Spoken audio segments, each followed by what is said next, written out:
तो बच्चों, मैं डॉक्टर वंदना। मैं आज आपको बताने जा रही हूँ बहुत इंपॉर्टेंट चीज, करियर आफ्टर एमबीबीएस।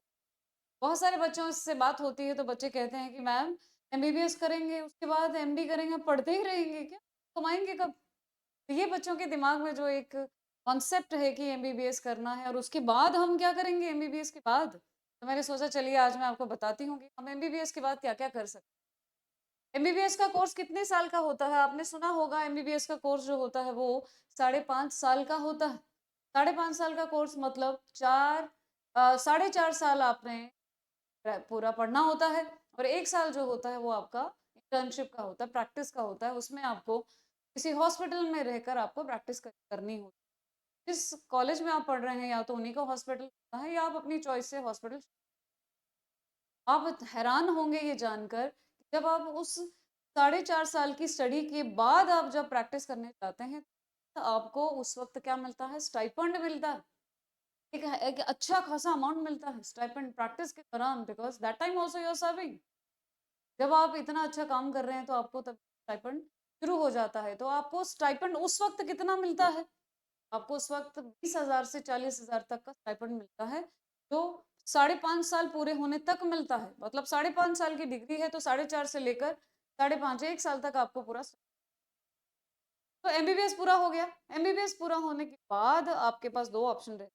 अब आप क्या करेंगे?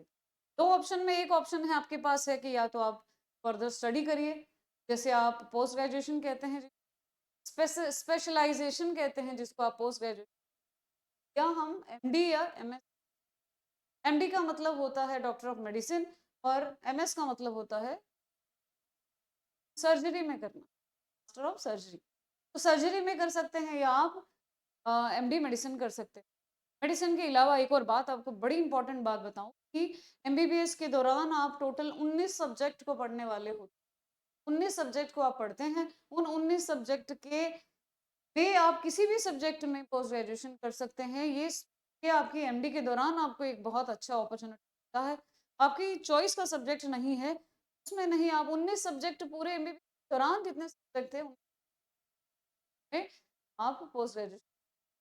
एमएस जो है वो स्पेशली सर्जरी के लिए होती है। और आपको पता है कि जब एमडी करी जाती है उस वक्त भी आपको अच्छा खासा अमाउंट मिलता है कि आप you are again serving to the mankind. तो आपको बहुत अच्छा आपको 90,000 से लेकर 150 1.5 लाख तक का आपको हैंडसम मिलता है जब आप पोस्ट ग्रेजुएशन अच्छे कॉलेज से करते हैं। तो अमाउंट वेरी करता है, किसी अच्छी स्टेट से कर रहे हैं तो भी अमाउंट।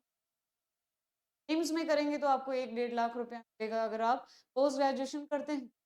और उसके उसके अलावा सपोज आपको ये नहीं करना है, आपको आगे नहीं पढ़ना है, लेकिन आपको ये बात बताऊं, ये जो टाइम होता है उस वक्त आप पैसे भी अच्छे कमा रहे होते हैं और साथ में आप अपनी पढ़ाई भी अच्छे से। बट एक बात है कि आपको पोस्ट ग्रेजुएशन करने के लिए फिर से आपको, जैसे अभी नीट का एग्जाम हम यूजी के लिए देते हैं, अंडर ग्रेजुएशन के लिए देते हैं, वैसे ही आपको पोस्ट ग्रेजुएशन के लिए भी नीट का एग्जाम पड़ेगा, नीट पीजी जिसको। उसके बाद दूसरा ऑप्शन आपके पास रहता है कि आप जॉब कर सकते हैं। अगर आपको एमबीबीएस कर लिया है, अभी आपको पोस्ट ग्रेजुएशन करने का मन नहीं है, तो आप क्या कर सकते हैं? आप जॉब कर सकते हैं। किसी मेडिकल कॉलेज में या किसी प्राइवेट हॉस्पिटल में आप जॉब जॉब करते हैं तो भी आपकी जो सैलरी होती है वो 1-1.5 लाख से कम नहीं। ये एक सर्टन अमाउंट, फिक्स्ड अमाउंट होता है जो जूनियर रेजिडेंटशिप में मिलता है। जूनियर रेजिडेंटशिप का मतलब होता है जब आप सिंपल एमबीबीएस करके जॉब करते हैं, उस वक्त आपको बहुत अच्छा इतना फिक्स अमाउंट 1 लाख तक आप अच्छे से कमाते हैं उस वक्त।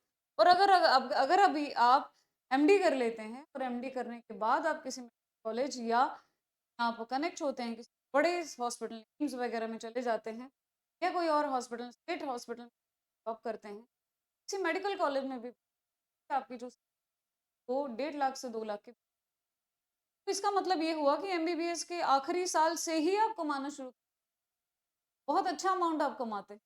यहाँ आप देख सकते हैं ये सीनियर रेजिडेंटशिप के दौरान भी आप बहुत पैसा। या दूसरा ऑप्शन आपके पास ये है कि आप अपनी प्रैक्टिस करके, रजिस्ट्रेशन होता है आपका एमबीबीएस का, सरकार की तरफ से आपको परमिशन, आप प्रैक्टिस कर सकते हैं, आपको लाइसेंस मिल जाता है, आप अपनी प्रैक्टिस कर सकते हैं। या इसके अलावा बहुत सारी सेंट्रल स्टेट जॉब्स भी आप ऑप्ट कर सकते हैं। बहुत सारी मेडिकल ऑफिसर्स की जॉब्स निकलती हैं, वैकेंसी उसको अप्लाई कर सकते हैं। सेंट्रल गवर्नमेंट की जॉब्स में, यूपीएससी की जॉब में भी आप ट्राई कर सकते हैं, रेलवे के हॉस्पिटल्स में आप जॉब कर सकते हैं। कहने का मतलब ये है कि जब आपने एमबीबीएस में जंप कर ही लिया है तो आपके पास अपॉर्चुनिटी अपॉर्चुनिटी। आप सोचिए, आप एमबीबीएस के फाइनल ईयर से कमाना शुरू करेंगे, जब तक आप पढ़ना चाहें आप पढ़ सकते हैं और उसके बाद आप लगातार पैसे कमा। कितना मजा है, कितनी अच्छी बात है कि आप खुद कमा रहे हैं और खुद पढ़ रहे हैं। उसके बाद भी ऑप्शंस आपके पास होते हैं। सपोज आपको आगे भी पढ़ना है, सुपर स्पेशलाइजेशन कहते हैं जिसको एम या एमसीएच के, डॉक्टरेट ऑफ मेडिसिन या एमसीएच सर्जरी के लिए होता है, ये मेडिसिन के लिए होता है।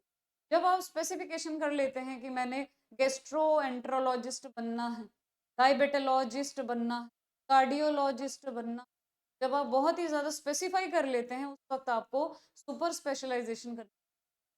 सोचिए आपको स्पेशलाइजेशन के दौरान इतने, आपको कितने, इस वक्त भी आपको 1-1.5 लाख रुपया पढ़ने के दौरान मिलता है। और कहीं आप अगर प्रैक्टिस करने साथ साथ में प्रैक्टिस करते हैं तो आप बहुत अच्छा पैसा, ये आपकी जर्नी उस वक्त की रहती है जब आप पढ़ रहे होते हैं।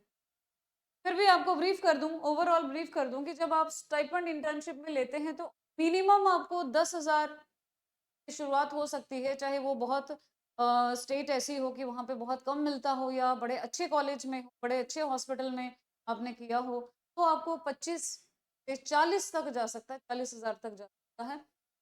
10 और 25 मैंने लिखा है, सपोज जैसे आप अरुणाचल प्रदेश जाते हैं या बिहार जाते हैं तो वहाँ बिहार में 25 से 30,000 के आसपास का स्टाइपेंड।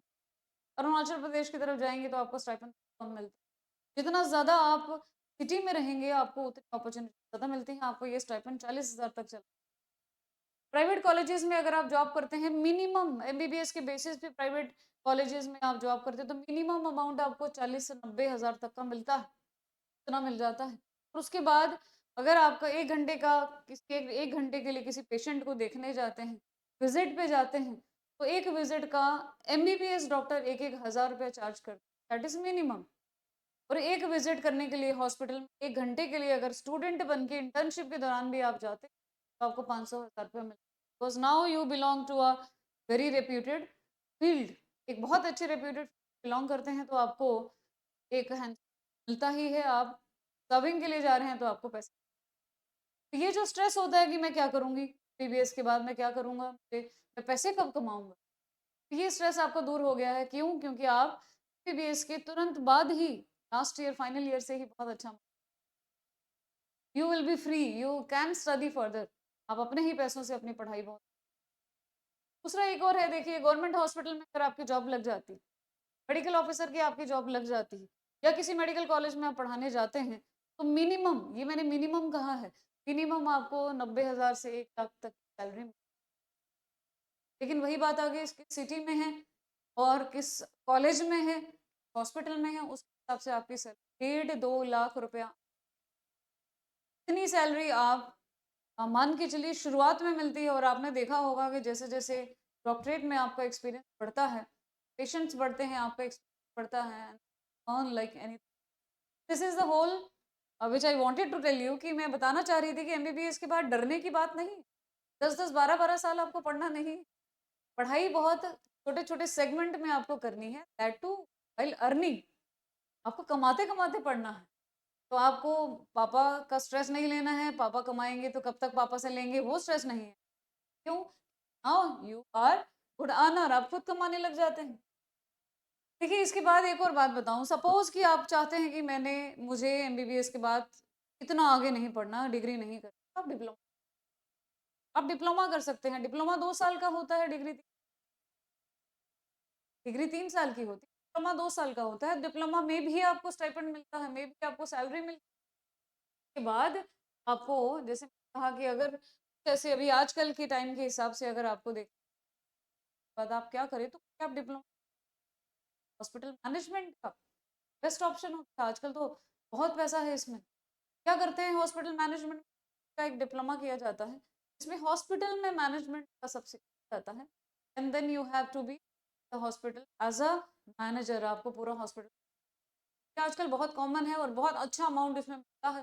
सेकेंडली आपको यूपीएससी की कंबाइंड मेडिकल सर्विस में आप ऑप्ट कर सकते हैं। एक बात आपको बता दूं कि यूपीएससी की तैयारी करनी हो जिन बच्चों को, वो बच्चे एमबीबीएस के सेकंड या थर्ड ईयर से ही प्रैक्टिस करना। नीट यूजी या नीट पीजी की तरह इतना मुश्किल एग्जाम तो नहीं होगा, लेकिन इसमें आपको पढ़ने वाली चीज़ें बहुत ज़्यादा हो जाती, बहुत ज़्यादा नॉलेज गेन करना पड़ता है। ये थोड़ा सा टफ लगता है उस कंडीशन में। यूपीएससी के थ्रू आईएएस ऑफिसर बन जाते हैं बहुत सारे लोग, तो एमबीबीएस करने के बाद इस लाइन में ऑप्ट करते हैं, तो डॉक्टर भी हैं और आईएएस ऑफिसर भी हैं। ये बात है ना, रेप्यूटेड एक उन्होंने अपना एक डेजिग्नेशन होती है।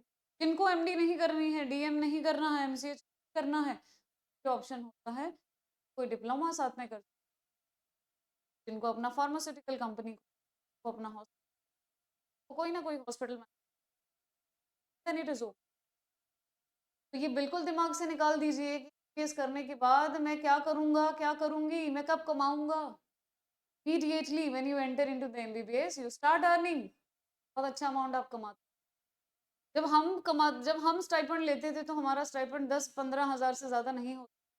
लेकिन आजकल अभी इस टाइम में जो स्टाइपेंड है वो आपका स्टाइपेंड 20,000 से स्टार्ट होता है। जब आप इंटर्नशिप कर रहे हैं उस वक्त आप 25,000 रुपया कमा रहे हैं जब आप डॉक्टर।